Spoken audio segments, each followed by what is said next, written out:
ازيكم يا حبايب، عاملين ايه؟ يا رب جميعا تكونوا بخير.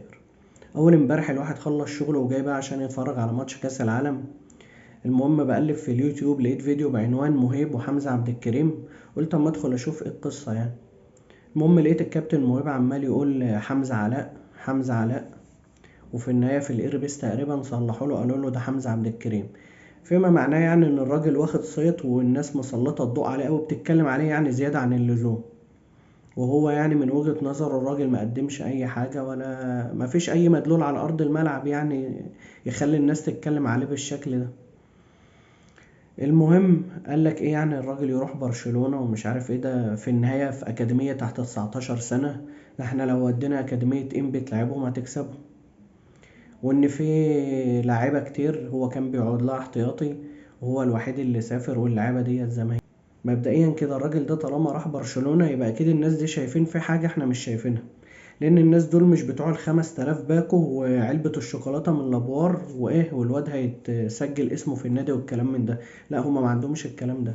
اي لاعب في الاندية ديت ما بيخشش كده هباء.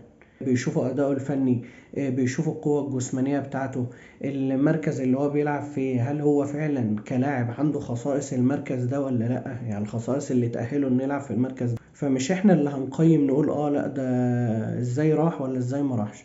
وبالعكس يا عم، انت خلاص احمد ربنا حتى هو لو كان بيقعد لناس احتياطي خلاص اديك يا عم خلصت من واحد وديت واحد يحترف. خلاص اشتغل بقى على الناس اللي باقية، ما تقعدش تخبط في اللي راح وتسيب الناس اللي لسه موجودة. انت كده ما عملتش حاجة مفيدة. خلاص هو الراجل راح، ايه المفيد اللي انا اعمله دلوقتي؟ خلاص اشتغل على الناس الموجودة. اشوف الراجل دوت رغم ان كان بيقعد لهم احتياطي ايه اللي خلاه يسافر، والناس ديت اللي كانت بتلعب عليه قاعدين ليه؟ اكيد في حاجة، اكيد هم مقصرين في حاجة، اكيد عندهم ديفكت في حاجة. هل بقى ديفكت بدني فني عقلية؟ مثلا الناس دي بتسهر بتاع لقوا ان الراجل ده اكثر التزاما. نشوف ايه الغلطات اللي عند الناس دي ونبدأ نصلحها، لان الهدف من القصة دي كلها ان انت تطلع اكبر قدر من اللعيبة تطلعهم بره يحترفوا. فما كانش لها لازمة ان انت تخبط في لعيب عنده 18 سنة لسه بيبدأ حياته وبتاع. لا عادي يا عم ادعمه. الراجل ده حتى لو يا عم ما بيعرفش يلعب كورة هم هناك هيعرفوه ازاي يلعب كورة. يعني هو مثلا لو هنتكلم على مستوى ان هو مهاجم يعرفوا ازاي يتحرك بين الخطوط، ازاي يفتح لنفسه مساحات للتسديد، ازاي يقدر يسحب المدافع عشان يفتح مساحات للونجات اللي بتلعب معاه، ازاي يلعب فولس ناين وبالتالي يفضي المساحة لصانع اللعب. هيعرفوه اصول الكرة ماشية ازاي، هيعرفوه الدنيا ماشية ازاي. فكده كده هيستفاد. فانت تخيل انت دلوقتي خلاص انت الحمد لله خلصت من واحد صفرته. شوف الباقي بحيث تطلع بحيث سنتين تلاتة الرجالة دي لما ترجع وتروح المنتخب لا يبقى معاك منتخب تقيل. احنا سواء على مستوى المنتخبات او مستوى الاندية اول لما بنطلع بره في اي محفل دولي بناخد على عيننا ونرجع. مثلا راجل اهلاوي اهوت، شوف احنا في كاس العالم للانديه الاخيره عملنا ايه؟ ما عملناش اي حاجه. الاهلي ما عملش اي حاجه في كاس العالم للانديه غير مع جيل ابو تريكه. لان الرجاله دي كانت لعيبه فعلا، الناس دي كانت بتاعه كوره، دماغها كلها كوره. فالمفروض ان انت لا اساعد الناس ديت، مش ان انا اقعد بقى اخبط في ده واعمل في ده واقول اصل لو رحنا ام بي. لا ام بي ايه يا عم؟ شتان ما بين هنا وما بين هناك. الناس بتاعت اوروبا دي بتتعامل مع الكوره على انها علم. بيفصصوا اللاعب اولا، بيفصصوا القوة الجسمانية بتاعته، التكتلات العضلية في جسمه، بيبدأوا يطوروا اللاعب، بيطوروه بدني، بيطوروه فني، بيبقى فيه شغل، فيه جمل بتتحفظ، فيه طريقة. هناك بيبقى فيه أسس. النادي ده مثلا بيتميز، مثلا برشلونة على سبيل المثال ان حمزة عبد الكريم ربنا وفقه وراح برشلونة تلعب مثلا على اسلوب التيكي تاكا والتمريرات البسيطة، وان الخطوط تبقى قريبة من بعض عشان نطلع من الهجمة من ورا لقدام عن طريق مثلثات، وبعد كده نبدأ نعمل تحولات. فما تقوليش بقى انبي او غير انبي، يعني ما هوش مقتصر على انبي بس، لا هي عموما. احنا هنا ما بنلعبش كورة، احنا هنا بنلعب طايرة. يعني انت تتفرج كده على ماتش اوروبي وماتش دوري محلي، انت رجالة في المحلي ما تعرفش اساسا هو احنا بنلعب بطريقة لعب ازاي.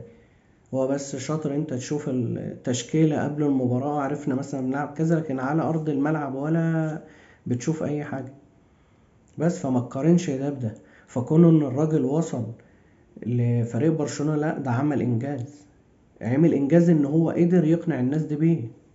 يعني انت تحمد ربنا في الوقت اللي صلاح خلاص يعتبر يسيب ليفربول ايا يكن بقى، حتى لو راح فريق تاني في اوروبا بس اكيد مش هيبقى زي ليفربول.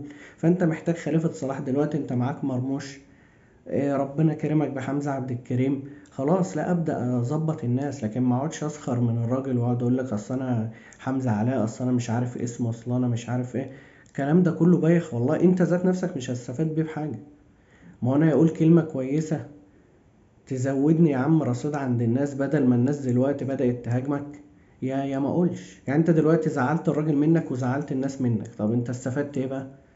يعني انت استفدت ايه بالكلمتين دول؟ حتى يا عم لو انت في دماغك تطلع ترند، يبقى على الاقل الترند بشكل حلو، ما يبقاش بشكل سيء كده يعني، كل 10 سنين على ما يطلع لنا لاعب.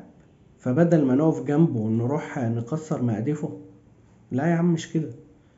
بالعكس، انت المفروض لا تشجع الناس دي، تشجع يا عم الناس تطلع بره، وخصوصا اللاعب لما يطلع بره وهو في سنه صغير احسن.